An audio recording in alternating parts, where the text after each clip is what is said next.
கத்தர் பரிசுத்தம். இன்னைக்கு உங்களுக்கு பேசுறதுக்காக கத்தர் ப்ரே பண்ணுறது ಆಂಡವರು ஒரு நல்ல காரியத்தை கொடுத்தாரு.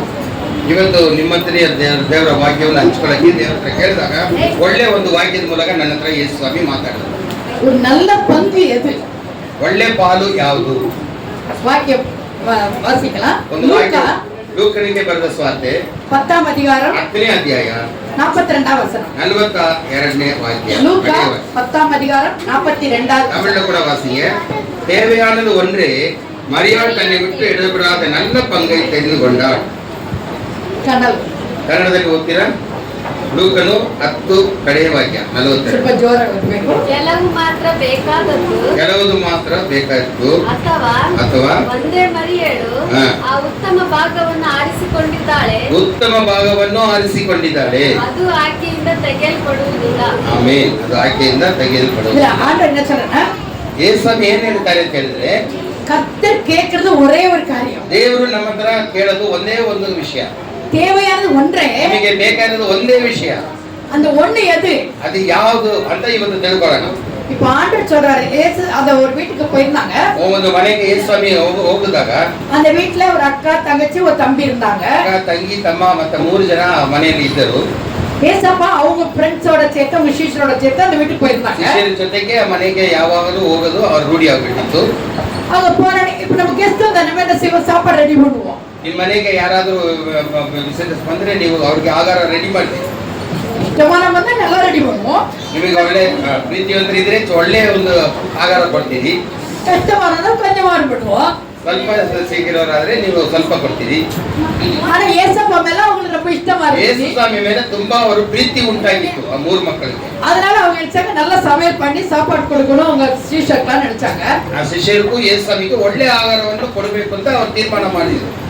அவங்க போய் சமையல் பண்ண உட்கார்ந்தாங்க. அவங்க போயிட்டு அக்கா சமையல் பண்ண. ಅವಳ ಅಕ್ಕ ಮಾತಾಡು ಅಂತ ಹೇಳೋಳು ಯೇಸುಸ್ವಾಮಿಗೆ ಅವ್ರ ಜೊತೆಗೆ ಬಂದಿರೋರಿಗೆ ಒಳ್ಳೆ ಆಹಾರವನ್ನು ಆಯತ್ತಪಡಿಸಕ್ಕೆ அவங்க தம்பி பலசரக்கு வாங்க போயிட்டாங்களோ என்னமோ. ಒಂದು ವೇಳೆ ಲಾಜರು ಅವನ ತಮ್ಮ ಅವನು ಒಂದು ವೇಳೆ ಹೋಗಿ ಏನಾರು ತಗೊಂಡ್ ಬಾ ಅಂತ ಹೇಳಿ ಅಂಗಡಿ ಕಳ್ಸಿರ್ಬೋದು.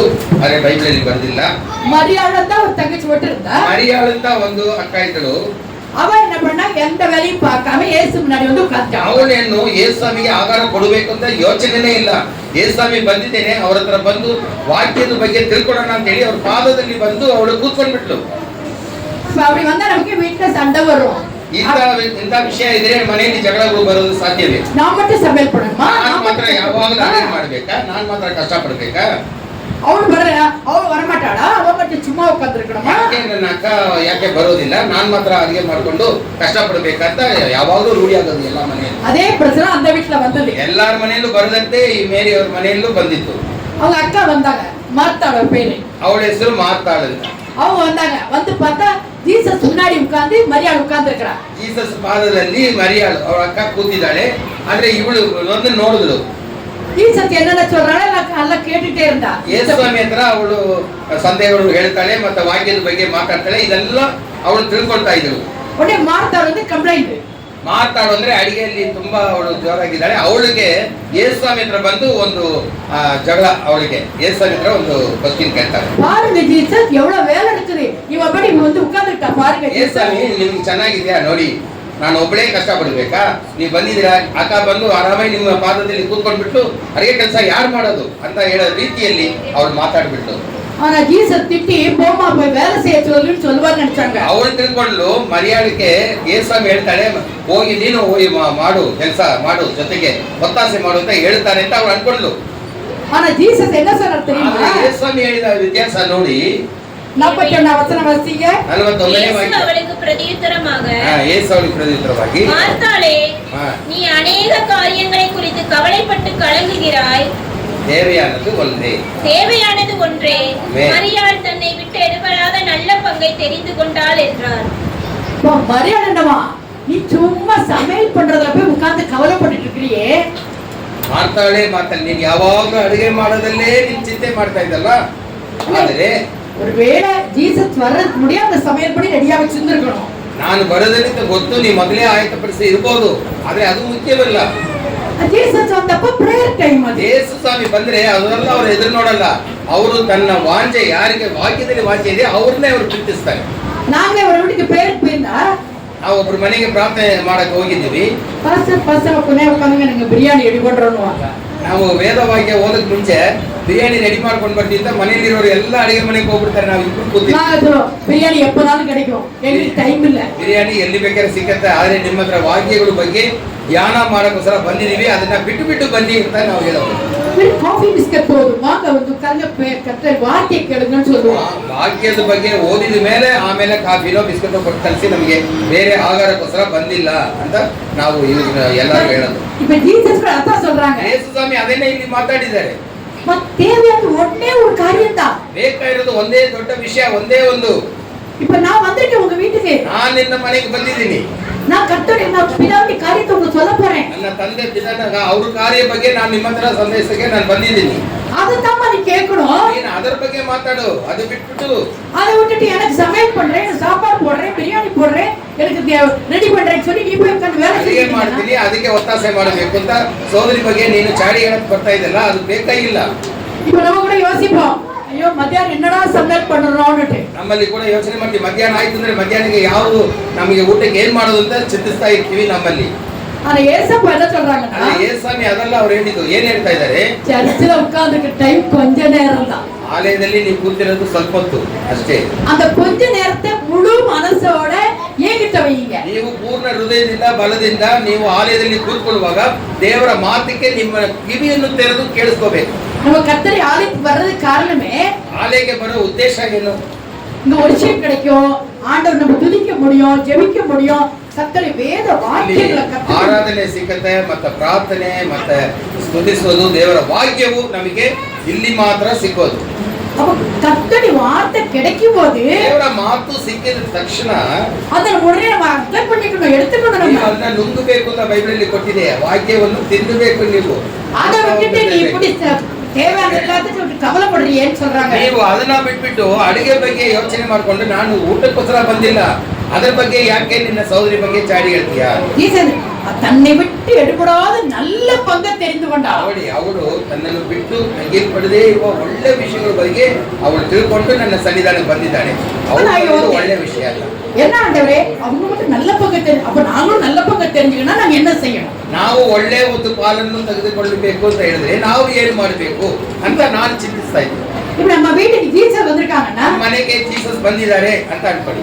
ஆண்டவர் நல்ல பங்கை தெரிஞ்சுக்கங்கன்றாரு. ಒಳ್ಳೆ ಪಾಲನ್ನು ನೀವು ಅಪ್ಪಿಕೊಳ್ಳಬೇಕು, ಅದನ್ನ ನೀವು ಆರಿಸಿಕೊಳ್ಳಬೇಕು. அப்ப என்ன தெரிஞ்சுக்கணும் நம்ம? ಹಾಗಾದ್ರೆ ಏನು ಆ ವಿಷಯ ಏನು? ಒಳ್ಳೆ ಪಾಲ್ ಅಂದ್ರೆ ಏನು? என்ன சொல்றேன்னா, ಅದೇನು? கர்த்தருடைய வசனத்தை சொல்லும்போது அதை கேட்டு நம்ம சாப்பிடணும். ನೀವು ದೇವರ ವಾಕ್ಯವು ಸಿಕ್ಕಿದ ತಕ್ಷಣ ಅದನ್ನ ಕೇಳಿಸ್ಕೊಂಡಿದ ತಕ್ಷಣ ನೀವು ಅದನ್ನ ನುಂಗಬೇಕು. நீங்க பிரியாணி செஞ்சு போடுறத காட்டிலும் கர்த்தர் வசனத்தை நீங்க சாப்பிடுறது நல்லது. ಬಿರಿಯಾನಿಗಿನ ಹೆಚ್ಚಾದ ಒಂದು ಮಹಿಮೆ ದೇವರ ವಾಕ್ಯದಲ್ಲಿದೆ, ಅದನ್ನ ನೀವು ತೆಗೆದುಕೊಳ್ಳೋದು ಒಳ್ಳೆಯದು. ಅಲ್ಲ பாருங்க, ವಾಕ್ಯ ನೋಡೋಣ. ಒಂದೇ ವಾಕ್ಯ, எரேமியனுக்கு ಬರೆದ ಪತ್ರಿಕೆ, ಎರೇಮಿಯಾ 15ஆம் அதிகாரம் 16வது வசனம். 15-16 வாசிப்போம். தமிழ்ல வாசிங்க. 15ஆம் அதிகாரம் 16ஆம் வசனம். உம்முடைய வார்த்தைகள் கிடைத்த உடனே ನನ್ನ ಮಾತು ಸಿಕ್ಕಿದ ತಕ್ಷಣ அவைகளை உட்கொண்டேன். உம்முடைய வார்த்தைகள் எனக்கு சந்தோஷமும் என் இருதயத்துக்கு மகிழ்ச்சியுமாய் இருந்தது.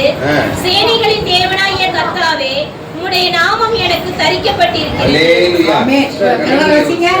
ಎರೇಮಿಯನು 15ನೇ ಅಧ್ಯಾಯ 16ನೇ ವಾಕ್ಯ. ಬಹಳ ಚೆನ್ನಾಗಿದೆ ನೋಡಿ. ಇಷ್ಟು ದಿವಸ ನಾವು ಯಾಕೆ ಅಂತ ಇಲ್ಲಿ ಎರೇಮಿಯನ್ ಹೇಳ್ತಾನೆ. ಏನಂತ ಹೇಳ್ತಾ ಇದ್ದಾನೆ?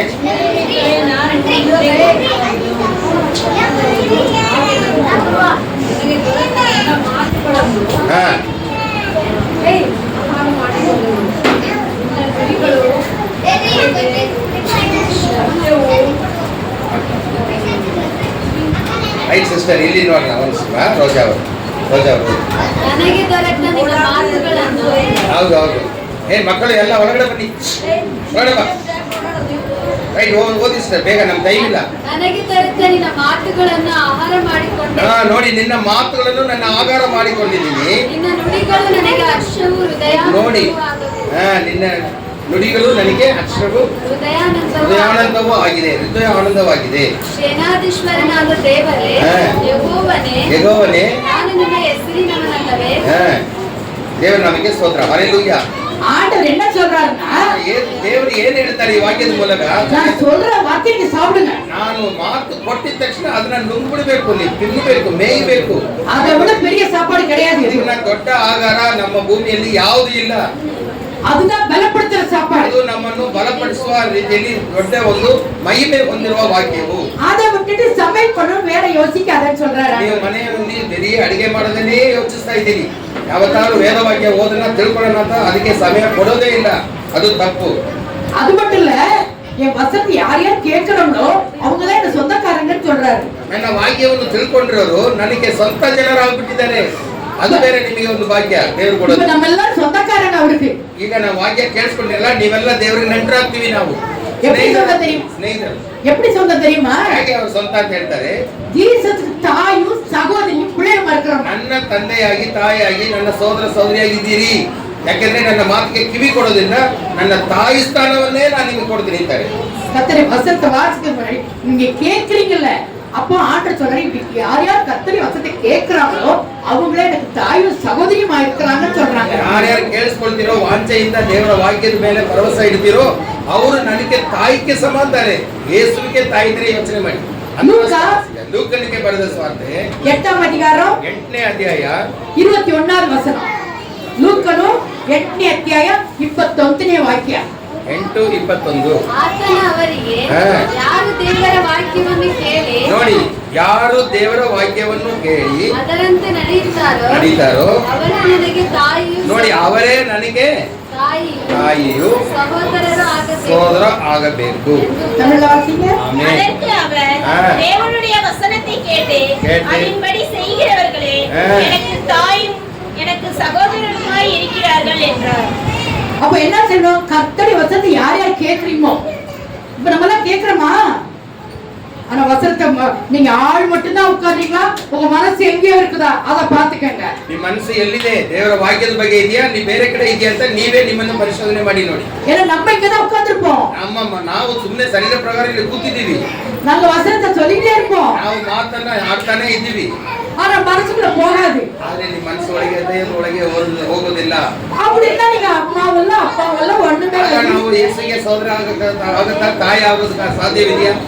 அப்ப கர்த்தருடைய வசனத்தை சொல்லும் போது ದೇವರ ವಾಕ್ಯವನ್ನು ಯಾವಾಗ ಕೇಳಿಸ್ಕೊಳ್ತೀರೋ அது அப்படியே நீங்க மனசுக்குள்ள வாங்கி ನೀವು ಅದನ್ನ ಮನಸ್ಸಲ್ಲಿ ಒಳಗಡೆ ತಗೊಂಡು நீங்க உள்ள வைக்கிறது தான் சாப்பாடு. ನಿಮ್ಮ ಹೃದಯದಲ್ಲಿ ಬರ್ಕೊಳ್ಳಬೇಕು ಅಂತ ಕೂಡ ಬೈಬಲ್ ಹೇಳಿದೆ. இந்த வசனம் ஒரு நாள் உங்களோட பேசும். ಈ ವಾಕ್ಯವು ಯಾವಾಗ ಅರಿತುಕೊಳ್ಳುತ್ತೀರೋ ಅದು ಒಂದಿನ ನಿಮ್ಮ ಹತ್ರ ಮಾತಾಡುತ್ತದೆ.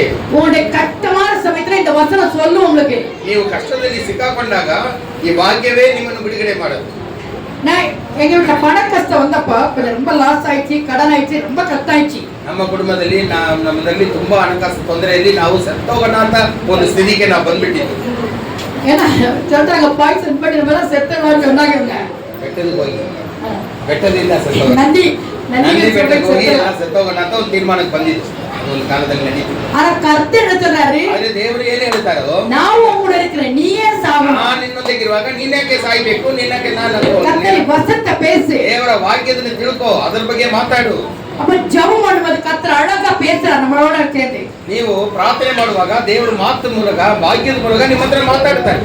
23வது சங்கீதத்துல கடைசி வசனத்தை அழகா சொன்னார் ஆண்டவர். ಕೀರ್ತನೆ 23ರಲ್ಲಿ ಕಡೆ ವಾಕ್ಯದಲ್ಲಿ ದೇವರು ಈ ರೀತಿ ಬಹಳ ಚೆನ್ನಾಗಿ ಮಾತಾಡಿದ್ದಾರೆ. என் பாத்திரம் நிரம்பி வழியுது, என் ಜೀವನ நாளெல்லாம் நன்மை கிருபை எனக்கு கிடைக்கும் சொன்னார். ಪಾತ್ರ ತುಂಬಿ ತುಳುಕುತ್ತದೆ, ಅದು ಜೀವವುಳ್ಳ ಕಾಲವೆಲ್ಲ ನನಗೆ ಏನಾಗುತ್ತೆ, ಒಳ್ಳೆಯದೇನೆ ನನಗೆ ಸಿಗುತ್ತೆ. என் பாத்திரம் நிரம்பி வழியுதுன்னு சொல்றாருல்ல, ನನ್ನ ಪಾತ್ರನೇ ತುಂಬಿ ತುಳುಕುತ್ತದೆ. ಹಲ್ಲೆಲೂಯಾ. நான் எப்போதும் வசனத்தை நித்திரம் எடுத்துக்குவேன், அதுக்கு எனக்கு ஏத்த மாதிரி எடுத்துக்குவேன். நான் ನನಗೆ ತಕ್ಕದಂತೆ ಆ ವಾಕ್ಯವನ್ನು ನಾನು ಧ್ಯಾನ ಮಾಡಿಕೊಂಡು ದೇವರಿಗೆ ಸ್ತೋತ್ರ ಸ್ತುತಿಯನ್ನು ಮಾಡ್ತೀನಿ. அப்ப நான் ஜெபம் பண்ணி ஆண்டவர்ட்ட, ನಾನು ஏசப்பா ಹತ್ರ ಪ್ರಾರ್ಥಿಸ್ತಾ ಇದ್ದೇನೆ. ನಾನು ஏசப்பா எங்க வீட்டுல இருக்கிற பாத்திரத்தை குடந்த குடம் எல்லா தவளை பக்கெட் எல்லாத்தையும் தண்ணியை புல் புடி வச்சிருவேன். ನಾನೊಂದು ಮಾಡ್ತೀನಿ, ನನ್ನಲ್ಲಿರುವ ಖಾಲಿ ಪಾತ್ರೆಗಳು ತಗೊಂಡು ಅದನ್ನ ನೀರಲ್ಲಿ ತುಂಬುತ್ತೀನಿ. ನಾನು ನಮ್ಮ ಮನೆಯಲ್ಲಿ ಅದು ನೆರಚಿ ಬಿಡಕ್ಕೆ ಮಾಡೆ, ಅದು ಕೊಂಗಿ ಒಳಿಯರ மாதிரி ஊத்துவேன். ನೀರು ತುಂಬಿ ತುಳುಗೋದರ ನಾನು ನಮ್ಮ ಮನೆಯಲ್ಲಿರುವ ಪಾತ್ರೆಗಳೆಲ್ಲ ನಾನು ತುಂಬಿಸ್ತೀನಿ. ಇವತ್ತು அத்தை திட்டுவாங்களே, எப்ப சொல்லுவாங்களே, ಪಾಲ ಪೊಂಗಿ ಪೊಂಗಿ ಕೊಟ್ಟು ಅನ್ಸುತ್ತೆ. ಹಾಲು ಇವರು ಯಾವಾಗಲೂ ತೆಗೆಯೋದಿಲ್ಲ, ಅದು ಬಿಡಬೇಕು, ಆ ತರ ಮಾಡ್ತಾರೆ. அது ஃபுல் நிரம்பி கொட்டும் போது ஆண்டவரே என் பாத்திரம் நிரம்பி வருது, என் பேங்க் பேலன்ஸ் நிரம்பி ஒழியும். ಆ ಪಾತ್ರೆ ನನಗೆ ನನ್ನ ಬ್ಯಾಲೆನ್ಸ್, ನನ್ನ ಬ್ಯಾಂಕ್ ಅಲ್ಲಿ ಇರುವ ದುಡ್ಡು ಇದೇ ತರ ನೀರು ತರ ತುಂಬಿ ತುಳುಕಬೇಕು ಅಂತದ್ದು ಭಾಗ್ಯ ನನಗೆ. எனக்கு பணத்துக்கு எந்த கஷ்டம் வரக்கூடாது ஏசப்பா. ಕಾಸು ತೊಂದರೆ ನನಗೆ ಬರಲೇ ಕೊಡುದು, எதுக்குமே கஷ்டம் வரக்கூடாது. ನನಗೆ ಸುಖ ಬಲ ಸಿಗ್ಬೇಕು, ಯಾವುದನ್ನು ಕಷ್ಟದಲ್ಲಿ ನಾನು ಸಿಕ್ಕಾಕೊಳ್ಳೇಬಾರದು. உங்க வசனம் தானே சொல்லுது, ನಿಮ್ಮ ವಾಕ್ಯವು ಈ ರೀತಿ ಹೇಳ್ತಾ ಇದಲ್ಲ, என் பாத்திரம் நிரம்பி வழிதுன்னு சொல்றீங்கல்ல. ಪಾತ್ರೆ ತುಂಬಿ ತುಳುತ್ತದೆ ಅಂತ ನೀವು ಹೇಳ್ತಾ ಇದ್ದೀರಲ್ಲ, உன் ஜீவனால நன்மை கிருபை கிடைக்கும் சொல்றீங்கல்ல. ಮಾನವೆಲ್ಲ ನನ್ನ ಒಳ್ಳೆದೇನೆ ನಿನಗೆ ನಡೆಯುತ್ತೆ ಅಂತ ನೀವು ವಾಗ್ದಾನ ಕೊಟ್ಟಿದ್ದೀರಿ. அப்ப அதே போல நான் மட்டும் இல்ல, உங்களுக்கு சொல்லித்தரேன். ಅದೇ ತರ ನಾನು ನನಗೆ ಮಾತ್ರ ಅಲ್ಲ, ನಿಮ್ಮೆಲ್ಲರಿಗೂ ನಾನು ಈ ರೀತಿ ಆಲೋಚನೆ ಕೊಡ್ತೀನಿ. நான் எப்போதும் சொல்ற மாதிரி ಯಾವಾಗಲೂ ನಾನು ಹೇಳೋ ರೀತಿಯಲ್ಲಿ ಹೇಳ್ತೀನಿ. இன்னைக்கு அழகா குட்டி பிள்ளைங்களா வசனம் சொன்னாங்க, ரொம்ப சந்தோஷமா இருந்துச்சு. ನೋಡಿ, ಚಿಕ್ಕ ಮಕ್ಕಳು ವಾಕ್ಯದಲ್ಲಿ ಒಳ್ಳೆ ಧೈರ್ಯವಾಗಿ ಹೇಳಕ್ಕೆ ಅವರು ಒಳ್ಳೆ ஒரு நாளைக்கு ஒரு வசனத்தை மனப்பாடம் பண்ணிக்கணும். ಒಂದು ದಿನಕ್ಕೆ ಒಂದು ವಾಕ್ಯವನ್ನು ಬಾಯ್ಪಾಠ ಮಾಡ್ಕೊಳ್ಳಕ್ಕೆ ಪ್ರಯತ್ನ ಪಡಿ. அந்த வசனத்துக்குரிய ஆசீர்வாதம் வந்தே வரும். ಆ ವಾಕ್ಯಕ್ಕೆ ತಕ್ಕದಂತ ಬಲ ನಿಮಗೆ ಸಿಕ್ಕತ್ತೆ. ஏன்னா கர்த்தருடைய வசனம் வெறுமையா போகாது. ಯಾವತ್ತೂ ಅದು ಬಿಟ್ಟಿಯಾಗಿ ಹೋಗದೇ ಇಲ್ಲ. ದೇವರ ವಾಕ್ಯವು அதுதான் நல்ல பங்கு. ಅದೇ ಒಳ್ಳೆ ಪಾಲು ಅಂತ ಕೊಡಲ್ಪಟ್ಟಿದೆ. மரியாள் எடுத்துக்கிறது நல்ல பங்கு, அதுதான். ಮರಿಯಾಳು ಯಾಕೆ ತೆಗೆದುಕೊಟ್ಟಿದ್ದಾರೆ ಒಳ್ಳೆ ಪಾಲು ಅಂತ ದೇವರು ಹೇಳ್ತಾರೆ ಅಂದ್ರೆ, ಕಡೆ ಮಟ್ಟಕ್ಕೂ ಬರೋದು ದೇವರ ವಾಕ್ಯವೇ ನಿಮ್ಮ ಬಾಳಿ. ஜீசஸ் வாயில என்னென்ன வார்த்தை வருதோ அதை உடனே மனசுல போட்டு அதான் சாப்பிடுறது. ಯೇಸುಸ್ವಾಮಿ ಬಾಯಿಂದ ಬರುವ ಪ್ರತಿಯೊಂದು ಮಾತು ಜೀವ ಕೊಡುವ ಮಾತು. ಹಲ್ಲೆಲೂಯಾ. ನಿಮಗೆ ಹೊಸ ಜೀವವನ್ನು ಕೊಟ್ಟು ನಿಮ್ಮನ್ನು ಏನ್ ಮಾಡುತ್ತೆ, ಅದೇನೇ ನಡೆಸ್ಕೊಂಡು ಬರ್ತದೆ. நான் யோசித்தேன், நம்ம இதே மாதிரி கர்த்தரை முன் வைக்கிறவங்க நம்ம எப்பவுமே கர்த்தரை முன் வைக்கணும். ಯಾವಾಗ ದೇವರನ್ನ ಮುಂದೆ ನೀವು ಮೊದಲಾಗಿ ನಿಲ್ಲಿಸ್ತೀರೋ அவங்களுக்கு பெரிய ஆசீர்வாதம் கிடைக்குது. ಅಂತವರಿಗೆ ದೊಡ್ಡ ಆಶೀರ್ವಾದ ನಿಮಗೆ ಕಾಯ್ತಾ ಇದೆ. தாவீது சொல்றாரு, ದಾವೀದನು ಈ ರೀತಿ ಹೇಳ್ತಾನೆ, ಸಂಗೀತಂ ಕೀರ್ತನೆಗಳು ಸಂಗೀತಂ 16 16ನೇ ಕೀರ್ತನೆ, ಕೀರ್ತನೆಗಳು 16ನೇ ಅಧ್ಯಾಯ 8ನೇ ವಾಕ್ಯ. 8ನೇ ವಾಕ್ಯವು ಸಂಗೀತಂ 16ನೇ ಅಧಿಕಾರಂ 8வது ವಚನ.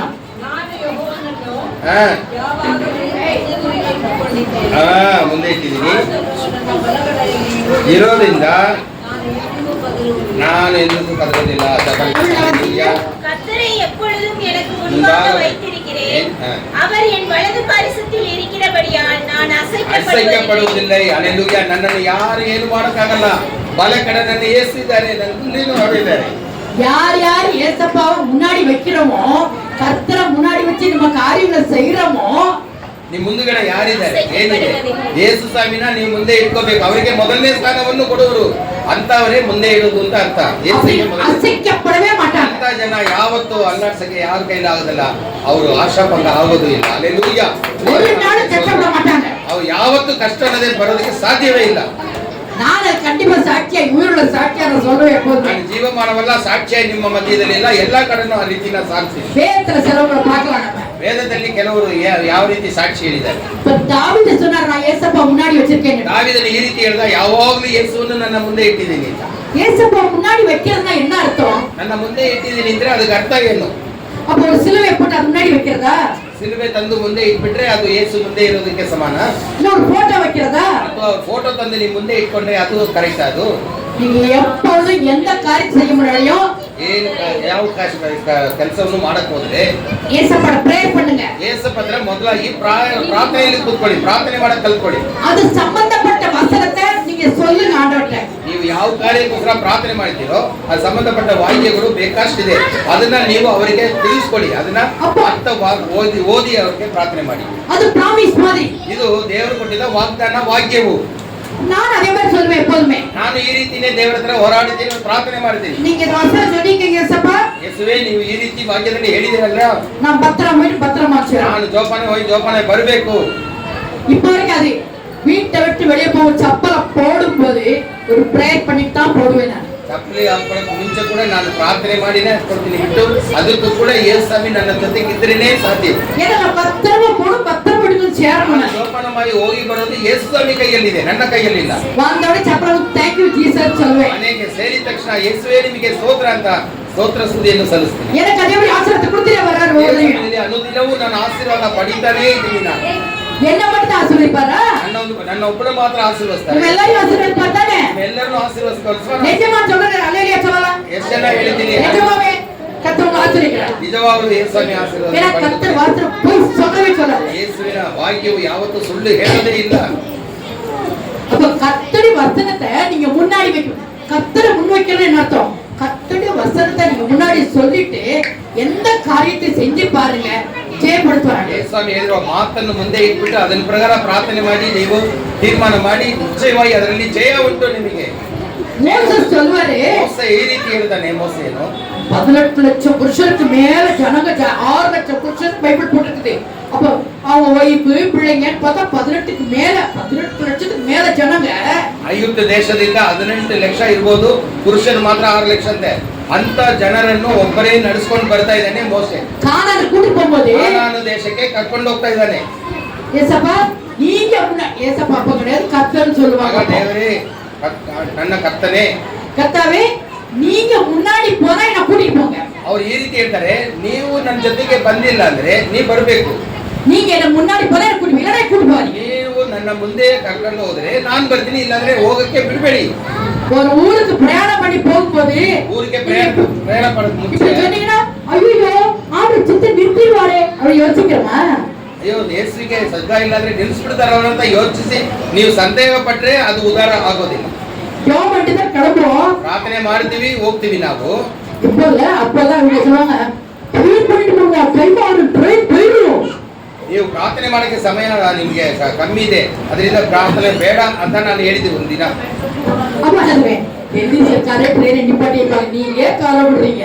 ನೀವು ಸ್ವಲ್ಪ ಪ್ರಾರ್ಥನೆ ಜಾಸ್ತಿ ಮಾಡಿಬಿಟ್ರು ಕೂಡ ಟ್ರೈನ್ ಅನ್ನು ನಿಲ್ಲಿಸೋ ಅಧಿಕಾರ ಯೇಸುಸ್ವಾಮಿಗಿದೆ. ನನಗೆ ನಿಲ್ಲೋಗುತ್ತೆ, ನನಗೆ ಸಿಕ್ಕತ್ತೆ ಟ್ರೈನ್ ಅಲ್ಲಿ ನಾನು ಹೋಗ್ತೇನೆ. ಎಲ್ಲ ಅಧಿಕಾರಂ ಯಾರ ಕೈಯಲ್ಲಿ இருக்குது? ಈ ಅಧಿಕಾರವೆಲ್ಲ ಯಾರು ಸೇರಿದ್ರು, ಯಾರ ಹತ್ರ ಉಂಟು? நம்ம ஏசப்பா கையில இருக்குது. ಯೇಸುಸ್ವಾಮಿ ಕೈಯಲ್ಲಿ. ஹalleluya. என்ன செய்யுங்க, தாவீது போல ஆண்டவரை முன்னாடி வச்சு காரியத்தை செய்யுங்க. தாவீದನಂತೆ ಯಾವಾಗಲೂ ಯೇಸುಸ್ವಾಮಿನ ಮುಂದೆ ಇಟ್ಟು ನಿಮ್ಮ ಕಾರ್ಯ ಸಿದ್ಧಿ ಮಾಡ್ಕೊಳ್ಳಿ. அப்படி செஞ்சா தான் கொள்ளக்காரங்க தாவீது ஒய்ஃபு பிள்ளைங்க தூக்கி போயிட்டாங்க. ಒಂದಿನ ದಾವೀದನ ಹೆಂಡತಿ ಮಕ್ಕಳೆಲ್ಲ ಅವರು ಏನ್ ಮಾಡಿದ್ರು, ಅದೆಲ್ಲ ಹೋಗ್ಬಿಟ್ರು. இவரு வந்து கேட்டாரு, ಇವರೇ ಏನ್ ಕೇಳಿದ್ರು, ஏசப்பா என் ஒய்ஃபு பிள்ளைங்க எனக்கு வேணும், என்ன செய்ய போறீங்க?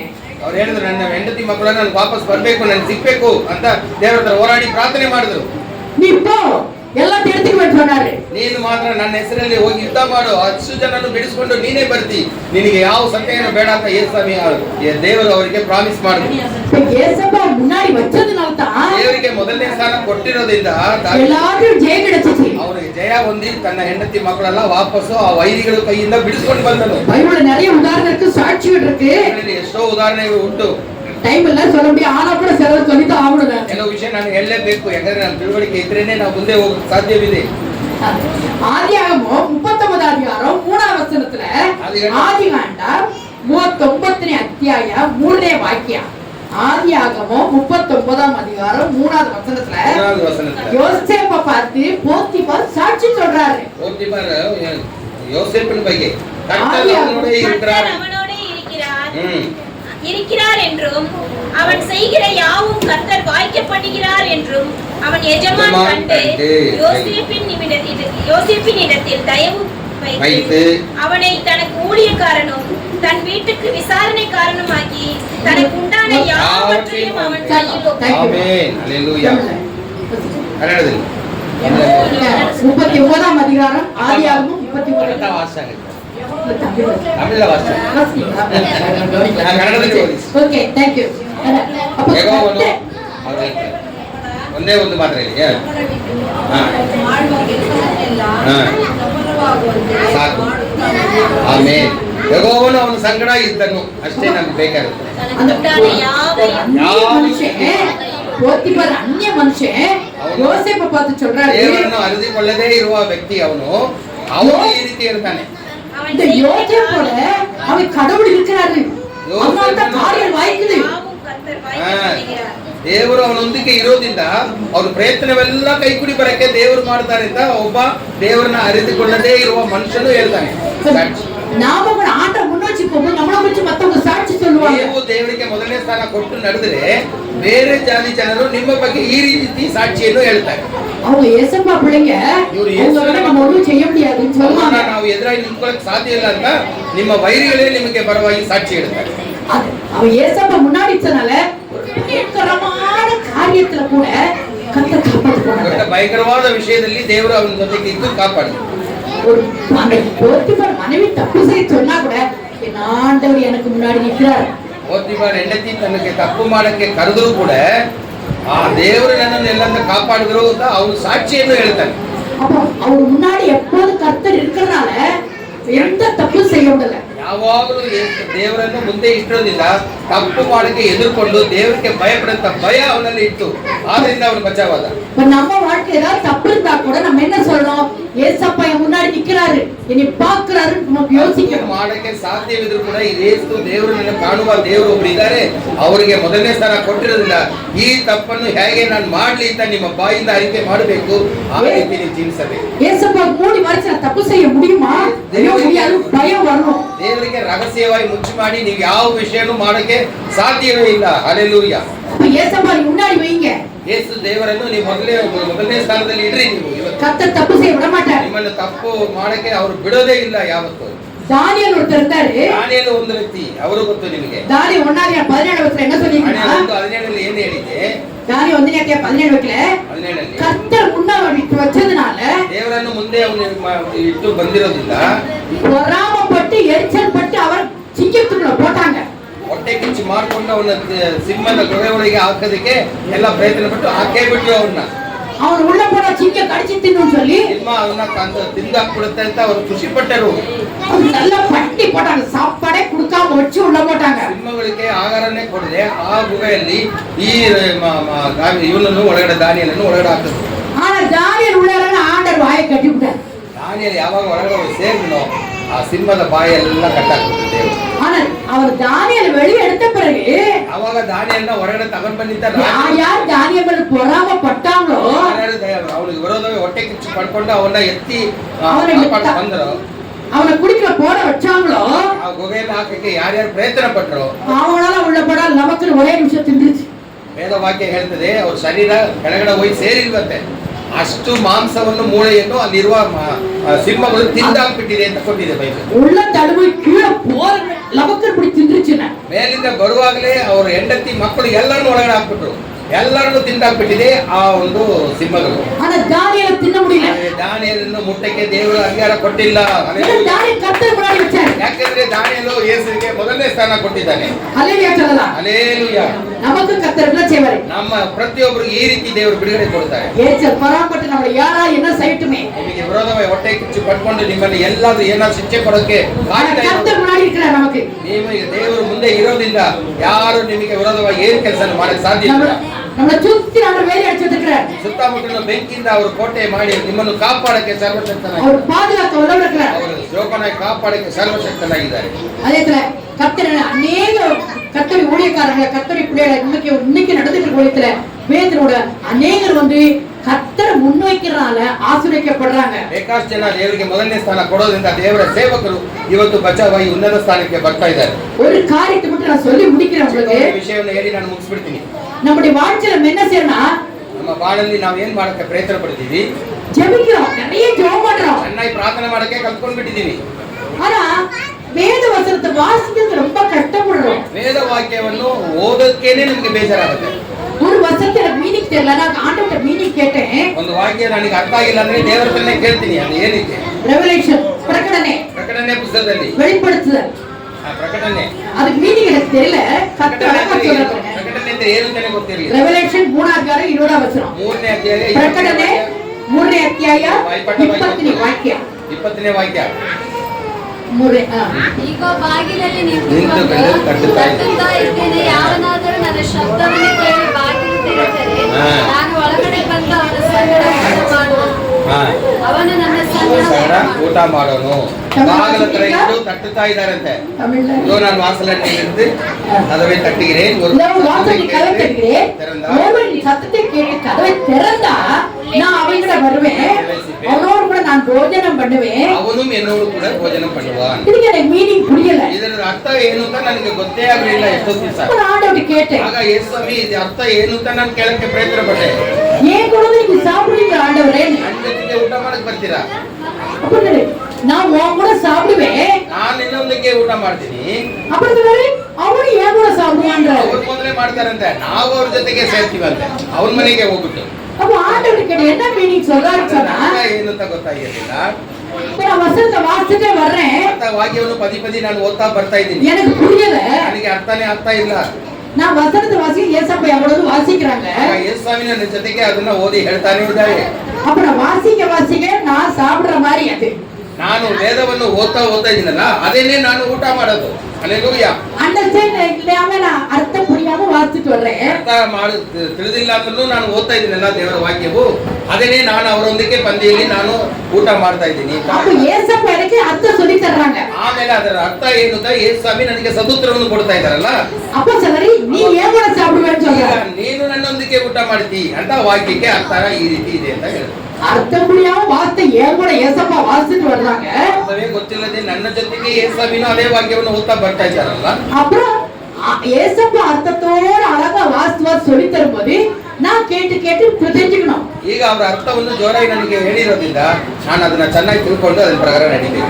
ಭೋಜನ ಕರ್ತರಿ ವಚನ. ಭೋಜನ ಅಂದ್ರೆ ಏನು? ದೇವರ ಮನ್ನಾ ಅಂದ್ರೆ நிறைய தெரியும் நமக்கு. கத்தரி வார்த்தை மன்னா ಭೋಜನ ಎಲ್ಲமே ಅರ್ಥ. ದೇವರ ವಾಕ್ಯಕ್ಕೆ ಇಷ್ಟು ಹೆಸರಿದೆ. ಅದರ ವಾಕ್ಯವು ದೇವರ ಪರಲೋಕ ಮನ್ನಾ ಅಂತ ಅದಕ್ಕೊಂದು ಹೆಸರು.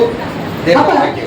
அப்ப கர்த்தர் என்ன சொல்றாருன்னா, ದೇವರು ಏನು ಹೇಳ್ತಾರೆ ನಮಗೆ ಬಿಡಿಸಿ ಹೇಳ್ತಾರೆ. நீ வசனத்தை வாசிட்டு போயிட்டு இருக்கற, ವಾಕ್ಯವನ್ನು ನೀನು ಓದ್ತಾ ಹೋಗ್ತಾ ಇದೀಯಾ, அப்புறம் ஜெபம் பண்றோம். ನೀನು ಪ್ರಾರ್ಥನೆ ಮಾಡಕ್ ಮಾತ್ರ ಗೊತ್ತಿದೆ ನಿನಗೆ. ஆண்டவரே எனக்கு அதை கொடுங்க இதை கொடுங்க இது வேணும் அது வேணும் எனக்கு இந்த பிரச்சனை ஆச்சு அந்த பிரச்சனை ஆச்சு சொல்றோம். ಪ್ರಾರ್ಥನೆ ಬರೀ ದೇವರ ಹತ್ರ ಬೇಡ್ಕೊಳ್ಳೋದು, ನನಗೆ ಅದು ಕೊಡು ಇದು ಬರ್ತಾ ಆಯ್ತು ಅದು ಬರ್ತಾ ಇತ್ತು, ಇದರ ಬಗ್ಗೆ ಮಾತಾಡ್ತೀವಿ ಎಲ್ಲಾರ ಪ್ರಾರ್ಥನೆಯಲ್ಲೂ.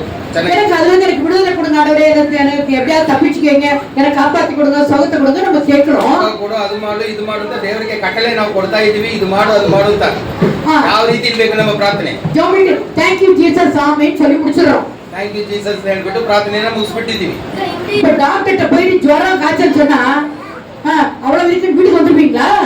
ಜ್ವರ ಇದೆ ಕಾಯಿಲೆ ಇದೆ ಅಂತ ಹೇಳಿ ಡಾಕ್ಟರ್ ಹತ್ರ ಹೇಳ್ಬಿಟ್ಟು ಮನೆಗೆ ಬಂದ್ಬಿಡ್ತಾರೆ ಸೀದಾ.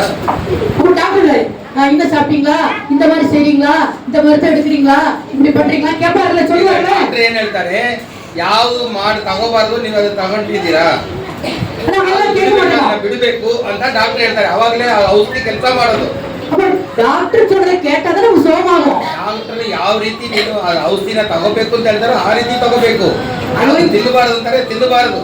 ஜெபிக்கும் போது எல்லாத்தையும் சொல்லிட்டு ಪ್ರಾರ್ಥನೆ ಮಾಡುವಾಗ ಎಲ್ಲಾನು ಅವರ ಹತ್ರ ನೀವು ಬೇಡ್ಕೊಂಡಿದ್ದೀರಿ. கர்த்தருடைய வசனத்தை வாசியாம போனீங்கன்னா ದೇವರ ವಾಕ್ಯವನ್ನು ನೀವು ಓದದೆ எப்படி ஆன்சர் கிடைக்கும்? ಹೇಗೆ ನಿಮಗೆ ಸದುತ್ತರ ಸಿಗ್ತಾ ಇದೆ? நான் இன்னைக்கு சொல்றேன், எனக்கு ஏதாவது ஒரு பிரச்சனைனா இன்றைய போர்ஷன்ல எனக்கு தாங்க ஏசப்பான்னு கேட்பேன். ಇವತ್ತು ನಿಮ್ಮ ಮನ್ನಾಗ ನನಗೆ ಇವತ್ತು ಅಧಿಕಾರದಲ್ಲಿ ಏನಿದೆ ಅನ್ನೋದನ್ನು ತೋರಿಸಿ. இந்த வசனத்துல எனக்கு ஆன்சர் கொடுங்க. ಈ ವಾಕ್ಯದ ಮೂಲಕ ನನ್ನ ಹತ್ರ ಮಾತಾಡಿ ಅದಕ್ಕೆ ಸದುತ್ತರವನ್ನು ಕೊಡಿ. கொடுக்குறாரு. ಹೇಳಿದ ತಕ್ಷಣ ಕೊಟ್ಟೆ ಕೊಟ್ಬಿಡ್ತಾರೆ. நீங்க ஜெபிக்கிறது மூலமா உங்க விண்ணப்பத்த பிரச்சனைகளை சொல்றீங்க. ನಿಮ್ಮ ಬೇಡಿಕೆಯನ್ನು ದೇವರ ಹತ್ರ ಬೇಡ್ಕೊಳ್ತೀರಿ. ಆ ಪ್ರಾರ್ಥನೆಯಲ್ಲಿ நீங்க வேத வசனத்தை வாசிக்கும் போது அதுக்குரிய ஆன்சர் உங்களுக்கு கிடைக்குது. ದೇವರ ವಾಕ್ಯವನ್ನು ಓದ್ತಾ ಇರುವಾಗ ಅದರ ಅರ್ಥನೂ ದೇವರು ಬಿಡುಗಡೆ ಮಾಡಿ ನಿಮಗೆ ತಿಳಿಯದಂತೆ. ஒருவேளை எனக்கு வாசிக்க தெரியல நான் என்ன பண்றது நீங்க நினைச்சீங்கன்னா ஒருவேளை நீங்க ஏதாவது வசனத்தை பிழை மூலமா கேட்டு தெரிஞ்சுக்கங்க. ಕೆಲವು ಟೈಮ್ಲಿ ನಿಮಗೆ ಅರ್ಥ ಗೊತ್ತಿಲ್ಲ ಅಂದ್ರೆ ನಮ್ಮ ಹತ್ರ ಕೇಳಬಹುದು, ಮಕ್ಕಳ ಹತ್ರ ಕೂಡ ಕೇಳಬಹುದು. ஒரே ஒரு வசனத்தையாவது மனப்பாடம் பண்ணிக்கங்க. ಒಂದು ವಾಕ್ಯವನ್ನು ಚೆನ್ನಾಗಿ ಕೇಳ್ಕೊಂಡು ಮನಸ್ಸಲ್ಲಿ ನೀವು ಏನ್ ಮಾಡ್ಬೇಕು, ಬಾಯಿಪಾಠ ಮಾಡ್ಬೇಕು. நான் அடிக்கடி சொன்னதை இப்போ சொல்றேன். ಇವತ್ತು ಅದೇನೇ ನಾನು ಪದಿ ಹೇಳ್ತಾ ಇದ್ದೀನಿ. நான் ஒரே ஒரு அம்மாவுக்கு வந்து கேட்டு ஒரு வருஷம் தான் கர்த்தர் என் மேய்ப்பரா இருக்கிறான் நான் தாட்சி அடையே. ನಿಮಗೆಲ್ಲ ಗೊತ್ತು 23:1 ಅದೇ ಕೀರ್ತನೆ. ಏಸಪ್ಪ ನನ್ನ ಕುರುಬನ ಇದ್ದಾರೆ, ನನಗೆ ಕೊರತೆ ಪಡೆಯನು. ಇದೆ ಒಂದೇ ಅವ್ರಿಗೆ ಗೊತ್ತು. அந்த வசனத்தை சொல்லி கொடுத்தோம். ಈ ವಾಕ್ಯವನ್ನು ಅವ್ರಿಗೆ ಆ ಅಮ್ಮಕ್ಕೆ ಹೇಳ್ಕೊಟ್ಟಿದ್ದು. உடனே அந்த அம்மா கேட்டாங்க, இந்த ஒரு வசனம் போதுமா? நாங்க ಒಂದು ವಾಕ್ಯ ಸಾಕ ಅಂತ ಹೇಳಿದ್ರು. எப்பப்ப குறைச்சல் வருதோ அப்பப்ப ವಸನத்தை சொல்லுங்க ಕೊರತೆ ಪಡೆಯನು ಅಂತ ಹೇಳಿ ಆ ಮಾತು ನಿಮ್ಮ ಬಾಯಿಂದ ಬರಬೇಕು. ಆ ವಾಕ್ಯವನ್ನು ಪದಿ ನೀವು ಹೇಳ್ತಾ ಇದ್ದೀರಿ. அந்த அம்மா வீட்டுக்கு போயிட்டு ஒரு 10 ದಿನ ಕಳಿಸಿ வந்தாங்க. 20 ದಿನ ಆದ್ಮೇಲೆ ಅವ್ರ ಮನೆಗೆ ಹೋಗಿ ಮತ್ತೆ ಚರ್ಚಿಗೆ ಬಂದರು. ಸಿಸ್ಟರ್ ரொம்ப ಥ್ಯಾಂಕ್ಸ್ சொன்னாங்க. ಸಹೋದರಿ ನಿಮಗೆ ತುಂಬಾ ಥ್ಯಾಂಕ್ಸ್ ಹೇಳ್ತೀವಿ ನಾವು. என்ன சொல்றீங்க? ಏನು ಹೇಳ್ತಾ ಇದ್ದೀರಿ? நீங்க சொன்னீங்கல்ல எங்க வீட்டுல சாப்பாடு இல்ல, அரிசி இல்ல, பருப்பு இல்ல, எல்லாம் காலி, காசும் இல்ல, சம்பளம் வரல, ரொம்ப கஷ்டமா இருந்துச்சு. ಏನಿಲ್ಲ, ನಮಗೆ ಊಟಕ್ಕೆ ಏನಿಲ್ಲ, ದುಡ್ಡು ಇಲ್ಲ, ಎಲ್ಲ ಇಲ್ಲ ಅಂತ ನಾನು ತುಂಬಾ ಕಷ್ಟದಲ್ಲಿ ಇದ್ದೆ. அப்ப ಜೋಬಿಟ್ಟே இருந்தாங்க. ಆಗ ನಾನು ಪ್ರಾರ್ಥನೆ ಮಾಡ್ತಾ ಇದ್ದೆ. அப்ப இந்த வசனம் ஞாபகம் ಈ வந்துச்சு ವಾಕ್ಯ ನನಗೆ ಜ್ಞಾಪಕ ಬಂತು.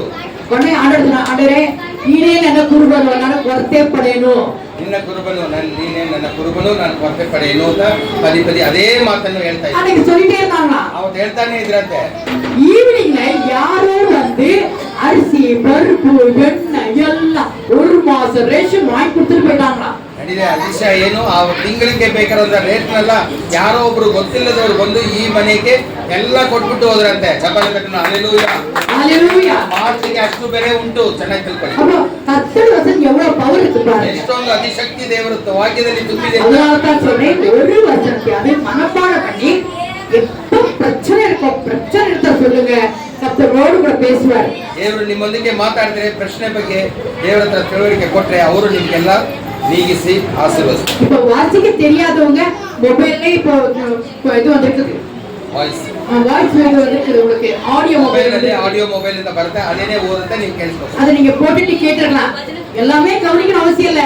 ஏதாவது ஒரு வசனமா நீங்க போட்டுட்டு வீட்டுல சமையல் பண்ண ஏதாவது வச்சா ஒன்னாவது உள்ள போகல, ಯಾವ್ದಾದ್ರು ಒಂದಾದ್ರೂ ನಿಮ್ಮ ಹೃದಯಕ್ಕೆ ಹೋಗುತ್ತದೆ. அது உங்களுக்கு ஆசீர்வாதத்தை கொடுத்தே கொடுக்கும். ಆಶೀರ್ವಾದ ಸಿಕ್ಕತ್ತೆ. ಎಷ್ಟು ಜನ ನಂಬುತ್ತೀರಿ? ಹಲ್ಲೆಲೂಯಾ. அல்ல கர்த்தருடைய வசனத்தை ಸ್ತೋತ್ರ ಸ್ತೋತ್ರ ಸ್ತೋತ್ರ. ஜெபிக்கிறத மாத்திரம் செய்யாம ನೀವು ಬರೀ ಪ್ರಾರ್ಥನೆಯಲ್ಲಿ நீங்க கர்த்தர் வேத வசனத்தை வாசிக்கும் போது ವೇದ ವಾಕ್ಯವನ್ನು ಓದ್ತಾ ಬರ್ತಾ ಇರುವಾಗ உங்க क्वेश्चनக்கு ஆன்சர் கிடைக்கும், ನಿಮ್ಮ ಪ್ರಶ್ನೆಗೆ ಬಿಡುಗಡೆ ಸಿಕ್ಕತ್ತೆ. வாழ்றதுக்கு வழி கிடைக்கும். ಬಾಳೋದಕ್ಕೆ ಒಂದು ದಾರಿಯನ್ನು ದೇವರು கர்த்தர் நிச்சயமா நம்மளை ஆசீர்வதிச்சு ನಿಮ್ಮನ್ನು ಆಶೀರ್ವದಿಸ್ತಾರೆ. வேத வசனம் என்ன சொல்லுது? வேத வாக்கியம். நான் கர்த்தரை முன்னாடி வச்சேன், நான் அசைக்கப்படவே மாட்டேன். ನಾನು ಯಾವತ್ತೂ ಆಶಾಭಂಗ ಆಗೋದೇ ಇಲ್ಲ. கர்த்தர் நம்ம எல்லாரையும் அப்படியே ஆசீர்வதிக்கணும். கர்த்தர் சொல்றேன் புரிஞ்சிருக்கும்னு நினைக்கிறேன். கர்த்தரை பரிசாவும்